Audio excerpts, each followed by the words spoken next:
سامنے ایک بہت بڑا سایہ دار درخت اگایا جائے گا. جب وہ اس درخت کو دیکھے گا تو اللہ تبارک و تعالیٰ سے کہے گا اے اللہ تو مجھے اس کے سائے میں کر دے. اور اس درخت کے نیچے ایک نہر جاری ہوگی. وہ اللہ سے کہے گا اللہ مجھے اس درخت کے سائے میں کر دے تاکہ میں اس کے سائے میں جا کے آرام کر کے اور اس کے نیچے جو نہر ہے اس کے پانی سے اپنی پیاس بجھا دوں.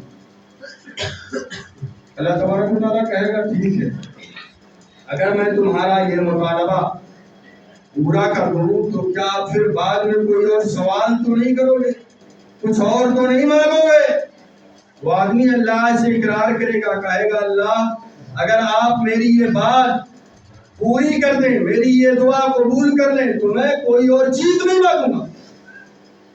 اللہ تبارک و تعالیٰ اسے معذور سمجھتے ہوئے, کیونکہ وہ آدمی ایک ایسی چیز کو دیکھ رہا ہوگا جس سے صبر کرنا اس کے بس میں نہیں ہے, اللہ تبارک و تعالیٰ اس بندے کو اس درخت کے قریب کر دے گا. چنانچہ جب وہ جائے گا اور اس کے سائے میں جا کے اس کے نیچے بیٹھے ہوئے نہر سے اپنی پیاس بجھا لے گا, پھر اس کے بعد اس کے سامنے ایک اور بہت بڑا درخت بلند کیا جائے گا اور اس کے نیچے بھی ایک لمبی چوڑی نہر جاری دکھائی دے گی. چنانچہ وہ اللہ تبارک و تعالیٰ سے کہے گا اے اللہ مجھے اس درخت کے قریب پہنچا دے تاکہ میں اس کے سائے میں جا کے آرام کروں, کیونکہ اس کا سایہ اس سے زیادہ گھنا سایہ ہے, اس کے نیچے جو نہر بہ رہی ہے اس سے زیادہ لمبی چوڑی نہر ہے. چنانچہ اللہ تبارک و تعالیٰ اسے معذور سمجھتے ہوئے اس کی فریاد کو قبول کرے گا, لیکن اللہ کہے گا بتاؤ ابھی ایک لمحے پہلے تو نے مجھ سے وعدہ کیا تھا کہ اگر میں تمہارا یہ سوال پورا کر دوں تو تم اس کے بعد کوئی اور سوال نہیں کرو گے, اور پھر تم نے سوال کر دیا.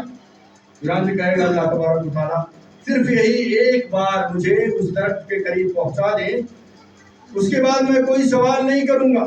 وہ اقرار کر لے گا, اس کے بعد اللہ تبارک و تعالیٰ اسے معذور سمجھتے ہوئے اس درخت کے قریب بھی پہنچا دے گا. چنانچہ پھر اس کے سامنے جنت کے بالکل قریب ایک اور بہت بڑا درخت بلند کیا جائے گا. چنانچہ پھر وہ اللہ سے کہے گا اللہ تبارک و تعالیٰ مجھے اس درخت کے قریب کر دے. اللہ تبارک و تعالیٰ کہے گا بتاؤ ابھی تم نے کہا کہ اب کوئی سوال نہیں کروں گا, پھر سوال کر دیا.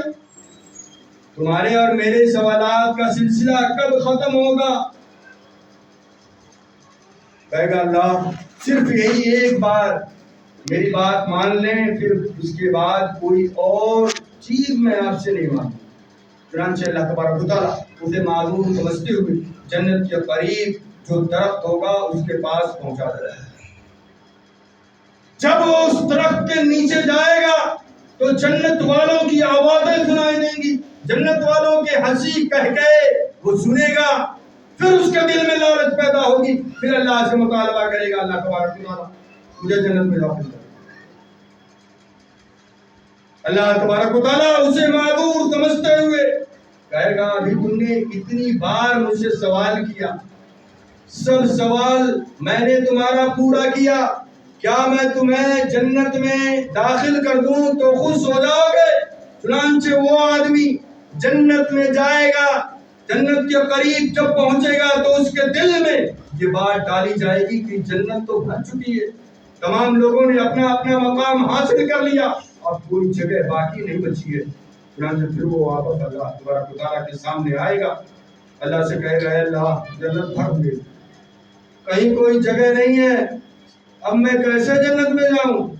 تو اللہ تبارک و تعالیٰ کہے گا بتاؤ کیا دنیا کے ایک بادشاہ کو جتنی مملکت دی جاتی ہے اس جیسی میں تجھے 10 مملکتیں دے دوں, 10 مملکتیں, تو کیا تو راضی ہو جائے گا, خوش ہو جائے گا؟